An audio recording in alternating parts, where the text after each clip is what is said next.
Hi, hello, how are you? Thank you for stopping by my channel. I'm Leah, the designer and one-woman show that is I Play with Fiber.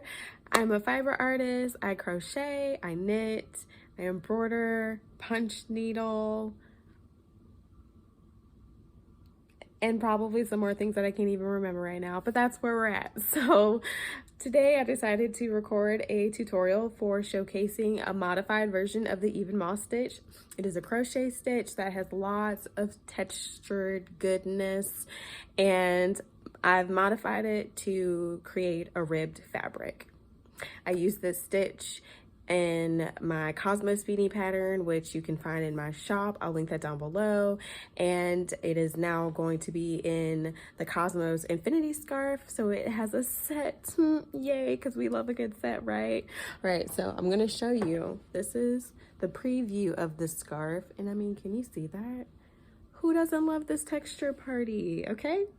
If you're interested in learning how to work the even moss stitch, the modified even moss stitch, stay tuned, keep watching. So for today's tutorial, you're going to need Woolies Thick and Quick, which is a category 6 super bulky yarn. You'll need some scissors or a pair of snips you can cut your yarn. You will need an 8mm crochet hook and a wide-eyed tapestry or darning needle. This is the swatch that we're going to be creating today. This is a swatch of the modified even moss stitch. It is a crochet stitch that has a lot of texture, and the modified version gives you this ribbed effect, this ribbed fabric, right? So now that we've got that covered, let's get started.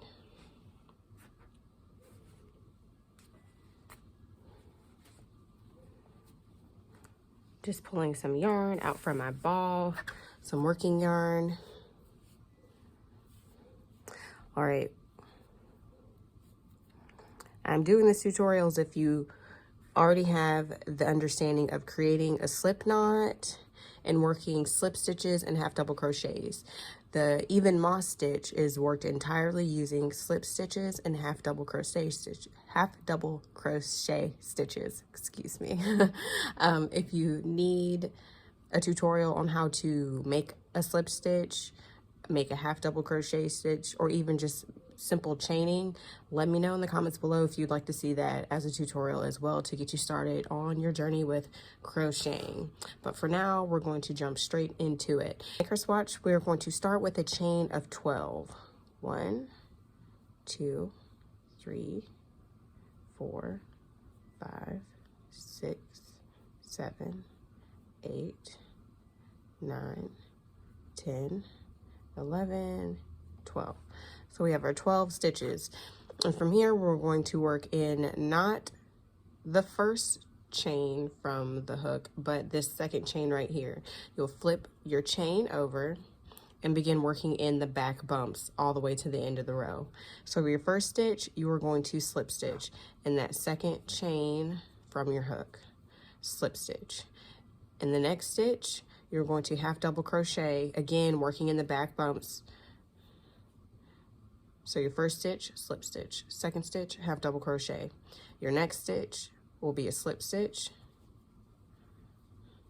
Your fourth stitch is another half double crochet. You're going to continue working alternating slip stitches and half double crochet stitches until you reach the end of your row.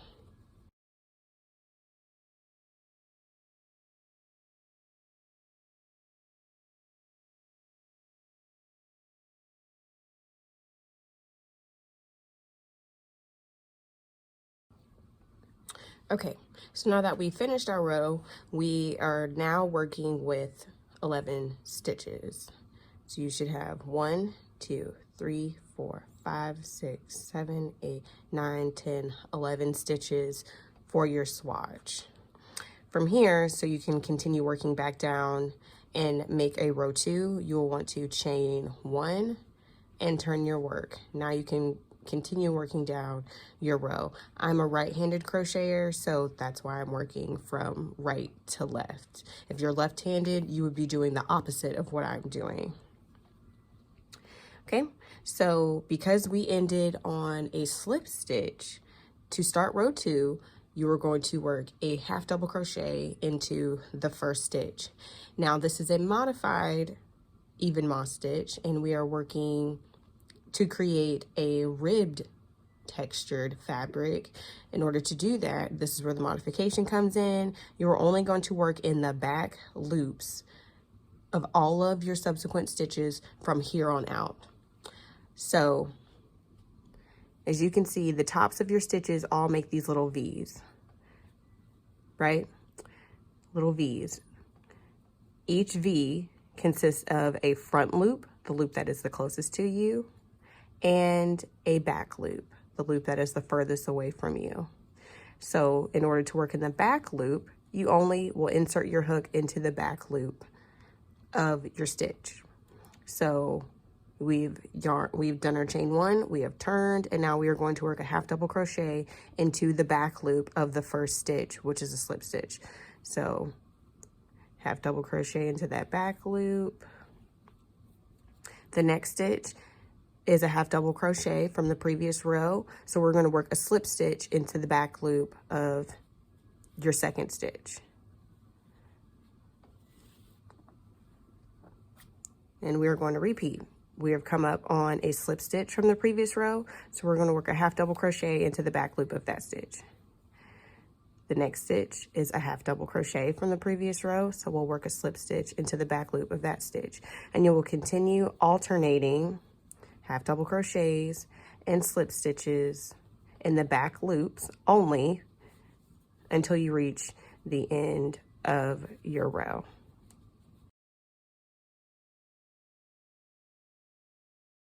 So now we've reached the end of row 2. We are going to chain 1 and turn. And if I'm moving too fast, I believe you can alter the speed of this video in your settings. And I will also leave a written instruction for row 1 and row 2, so you can understand, or so you can read along with how I'm doing this. All right, so for row 3, we have chained, we have turned our work. The first stitch from the previous row that we see is a half double crochet. So in the back loop only, because remember, from row 2 on, you're only working in the back loops of your stitches. You will work a slip stitch. In the second stitch, it is a slip stitch, so we're going to work a half double crochet into the back loop of that stitch.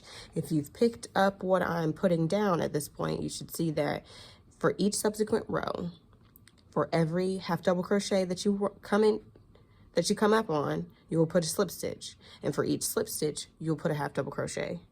So you're never working a slip stitch into a slip stitch or a half double crochet into a half double crochet. It'll always be alternating. A slip stitch in the next stitch, half double crochet in the next stitch.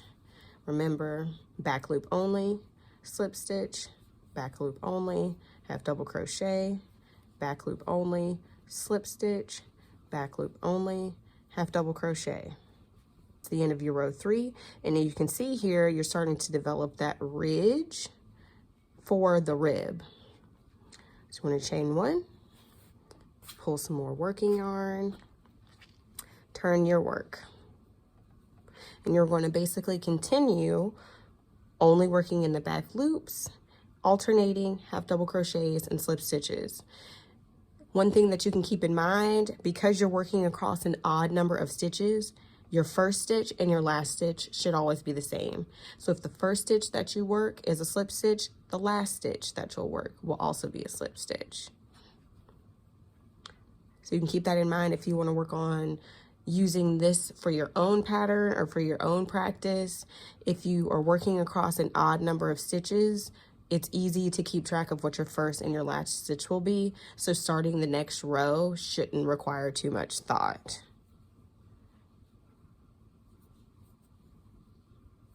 Half double crochet, slip stitch, half double crochet, slip stitch. Now I am going to finish This swatch, I'm going to work a total of 8 rows. I'm on row 4. So after I finish the next 4 rows, I'm going to come back and show you how to fasten off or break your yarn to complete your swatch. All right, I'm now working the last few stitches on my row 8 of my modified even moss swatch. All right, so to fasten off your work, what you're going to want to do is chain 1 at the end of your row, cut your yarn, and pull your yarn through. Once you do that, you'll tighten that down and it'll lock your stitch in place.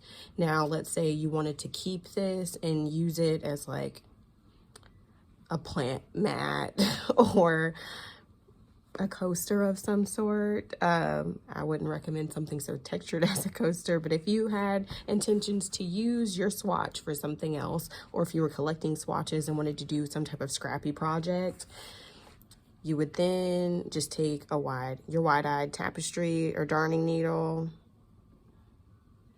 Probably needed one with a wider eye, because as you can see, I'm splitting my yarn ply. Let's see if I can do a better job. I just need one with, there we go, we did it. And I mean, that's okay, because I'm not keeping this little piece. So if it frays, that's cool. You're just gonna basically want to weave your tail into your work. I like to go down in one direction, pulling that tight, and back up the other to essentially lock your tail in place.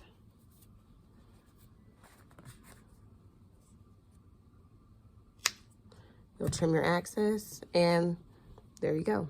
It's like it was never there. You'll repeat that for any of your tails, for any projects that you have moving forward. And there you have it, friends. You've got your modified even moss stitch swatch.